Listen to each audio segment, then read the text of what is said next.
Students, आज जो हमें टॉपिक पढ़ना है वो है क्लास 7th का सिमेट्री। बहुत सिंपल चैप्टर होता है। 2-3 टॉपिक इसमें रहते हैं जिन पे बेस्ड आपको क्वेश्चंस मिलते हैं। ठीक है, बहुत ही सिंपल और बहुत ही स्कोरिंग चैप्टर होता है। ये क्लास 7th का सिमेट्री है। ठीक है, अब सिमेट्री ये होता क्या, तो लिखा है लाइन और axis which cut a figure और a solid in exactly 2 half is known as line of symmetry और एक्सिस ऑफ सिमेट्री। एक ही लाइन को दो चीज़ें बोल सकते हैं, जैसे लाइन ऑफ सिमेट्री और एक्सिस ऑफ सिमेट्री, दोनों चीज़ें कह सकते हैं। ठीक है, तो ऐसा लाइन जो किसी फिगर को या किसी सॉलिड को दो भाग में डिवाइड करे और वो दो भाग बिल्कुल हूबहू एक जैसे हों, यानी एग्जैक्टली सेम हो। तो यहाँ पर कुछ एग्जांपल्स मैंने लिए। तो सबसे पहले हम इसमें देखते हैं कि किस तरह से हम लाइन ऑफ सिमेट्री बना सकते हैं। जैसे ये मैंने लाइन ऑफ सिमेट्री एक फिगर में ड्रॉ करी। ठीक है, ये होती है लाइन ऑफ सिमेट्री। इसको हम नाम भी दे सकते हैं इस तरह से L1। इसी तरह से ट्राइंगल में भी बन जाती है लाइन ऑफ सिमेट्री। ये इसका भी नाम दे दिया मैंने L1, यानी जो ऐसी लाइन जो इसको दो भाग में डिवाइड करे। इसी तरह से हमारे पास में हेक्सागोन है, हेक्सागोन में भी हम बना के देख लेते हैं। ये भी L1, यानी ये हमारी लाइन ऑफ क्या हो गई, सिमेट्री हो गई। लाइन ऑफ सिमेट्री में 3 टाइप से क्वेश्चन बनते हैं। एक तो आपको फिगर दिया होगा, लाइन ऑफ सिमेट्री बनाइए। दूसरा, आपको फिगर दिया होगा और आधी लाइन ऑफ सिमेट्री दी होगी और बोला जाएगा कि भाई आप इसके अंदर फिगर जो है लाइन ऑफ सिमेट्री और फिगर बनाइए। फॉर एग्जांपल देखो इस तरह से जैसे फिगर दिया है, ये तो बना दिया। फर्स्ट पार्ट टॉपिक तो आपका यहाँ से कवर हो गया। सेकंड जो आपका टाइप बनता है इसके अंदर, तो सेकंड टाइप आपका इस तरह से बनता है कि आपको जैसे लाइन दे रखी है, जैसे यहाँ पर एक फिगर दे रखा है के और यहाँ लाइन ऑफ सिमेट्री दे रखी है और बोला है इसको कंप्लीट करिए। अब ये कंप्लीट कैसे होगा, तो जिस तरह से आपने यहाँ के बनाया है उस तरह से यहाँ भी के बनाना है, यानी ये इस तरह से यहाँ के बन जाएगा ऐसे।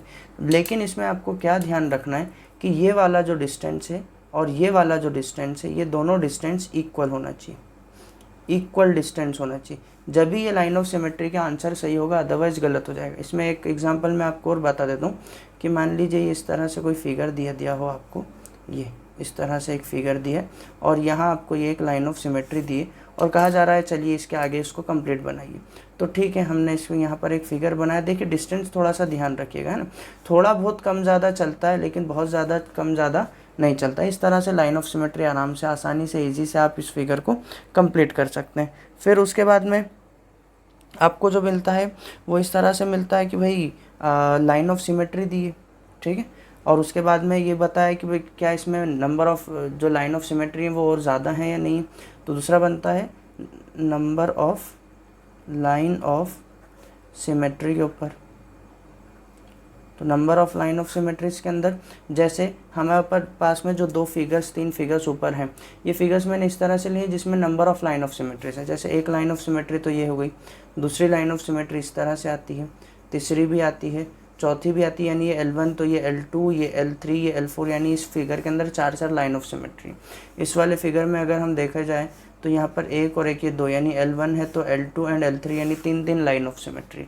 और लास्ट फिगर जो आपको दिया है इसमें भी अगर आप देखोगे तो L1 पहले हो गया था, L2, इसमें 2 लाइन ऑफ सिमेट्री आपको मिल जाती है। तो number of line of symmetries के लिए जो आपको मैंने बता दिया ये ऊपर हो गया। उसके बाद में जो मेन चीज़ इसके बचती है वो बचती है रोटेशनल सिमेट्री। रोटेशनल सिमेट्री, अब भाई रोटेशनल और सिमेट्री का मतलब क्या, रोटेशनल मतलब घूम जाए और सिमेट्री मतलब जो उसमें भी सिमेट्री आए। रोटेशनल सिमेट्री में हमेशा ध्यान रखिए कुछ एंगल्स हैं, जैसे 45 डिग्री, 90 डिग्री, 180 डिग्री, 120 डिग्री और 270 डिग्री। इन एंगल्स पे हम इनको फिगर को रोटेट करते हैं। अगर फिगर रोटेट होने के बाद पहला वाला जो हमारा फिगर था उसी के जैसा दिखता है तो उसमें रोटेशनल सिमेट्री है, अदरवाइज नहीं है। फॉर एग्जांपल अगर मैं एक फिगर आपके सामने ले लेता हूँ, मान लीजिए ये स्क्वायर मैंने ले लिया। अब इस स्क्वायर को मैंने टिल्ट कर दिया मान लीजिए 45 डिग्री से, तो जब ये 45 डिग्री से टिल्ट हो जाएगा तो ये इस तरह का बन जाएगा, ठीक है, 45 डिग्री से टिल्ट होने के बाद में।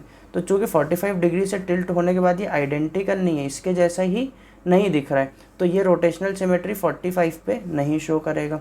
अब इसी को मैंने 90 से घुमाया, फर्स्ट वाले को ही 90 से घुमा दिया, तो 90 से घूमने के बाद वो इस तरह से दिखेगा। अब ये वाला फिगर और ये जो फर्स्ट वाला फिगर था ये आइडेंटिकल दिख रहा है, आइडेंटिकल दिख रहा है मतलब 90 डिग्री पर रोटेशनल सिमेट्री को ये फॉलो करेगा या फिर शो करेगा। इसी तरह से 180 पे अगर आप घुमा देंगे तो ये इस तरह से 180 पे घूम जाएगा, 180 डिग्री पे। फिर आइडेंटिकल है तो फिर से 180 डिग्री पर भी रोटेशनल सिमेट्री को फॉलो करेगा। ये इस तरह से रोटेशनल सिमेट्री का फंडा है। क्लियर? इसी रोटेशनल सिमेट्री का एक फंडा या फिर एक क्वेश्चन हम लोग और देखते हैं कि भाई किस तरह से होता है। भाई ये तो हमारे पास एक फिगर दे दिया है मान लो, ठीक है, और इसमें सबसे पहली चीज़ होती है पोजीशन। ये हमारी पोजीशन है L1, ये पोजीशन। इस पोजीशन के थ्रू आपको हर एक एंगल से घुमाना है और फिर चेक करना है कि किस किस एंगल में रोटेशनल सिमेट्री शो हो रही है या नहीं हो रही है। तो फर्स्ट वाला जैसे आप देख सकते हैं कि इसमें मैंने इसको सबसे पहले 45 डिग्री से अगर घुमाया तो 45 डिग्री क्या होता है, ये 90 है तो यहाँ 45 मिलेगा आपको बीच में, मतलब ये जो फिगर है ये इस तरह से टेढ़ा बन जाएगा, यानी 45 डिग्री पे ये इस तरह से टिल्टेड फिगर बन जाएगा। क्या ये ऊपर वाले फिगर के जैसा बिल्कुल सेम दिख रहा है? नहीं दिख रहा। दूसरा वाला जो फिगर है वो नीचे है, उसका पोजीशन इस तरह से आ रही है लेकिन इसकी पोजीशन उठ जा रही है, तो हम कहेंगे नहीं 45 डिग्री पे ये रोटेशनल सिमेट्री को शो नहीं कर रहा है। सेकंड, इसी तरह से इसको हम 90 डिग्री पे चेंज करेंगे तो 90 डिग्री के लिए बिल्कुल ये अपराइट डाउन हो जाना चाहिए, मतलब सीधा खड़ा हो जाना चाहिए इस तरह से।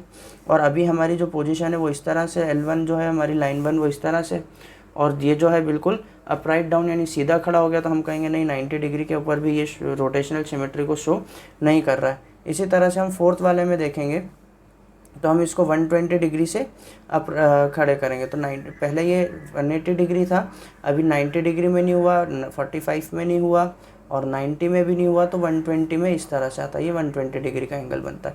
120 डिग्री के एंगल में ये इस तरह से अपराइट डाउन खड़े हो जाएगा, टिल्ट होकर थोड़ा सा। तो 120 डिग्री पे भी चूँकि आइडेंटिकल नहीं दिख रहा है तो जो है रोटेशनल सिमेट्री फॉलो नहीं करेगा। फिफ्थ में हम इसको वापस 180 डिग्री पे जब लेके आएंगे तो ही ये 180 डिग्री पर जाकर ही रोटेशनल सिमेट्री को शो कर रहा है। इसका मतलब ये है कि ये रोटेशनल सिमेट्री को ही शो नहीं कर रहा है, क्योंकि 180 डिग्री पे जो पहले पोजीशन से होती उसी पोजीशन पे आने पर ही रोटेशनल सिमेट्री बता रहा है, अदरवाइज़ नहीं बता रहा है, तो हम कहेंगे ये रोटेशनल सिमेट्री को शो नहीं कर रहा है। इतनी बात क्लियर हुई? तो यही था आपका सिमेट्री, बहुत सिंपल सा चैप्टर है, इसी पे बेस्ड आपको क्वेश्चंस इसमें आने हैं। Okay, thank you very much.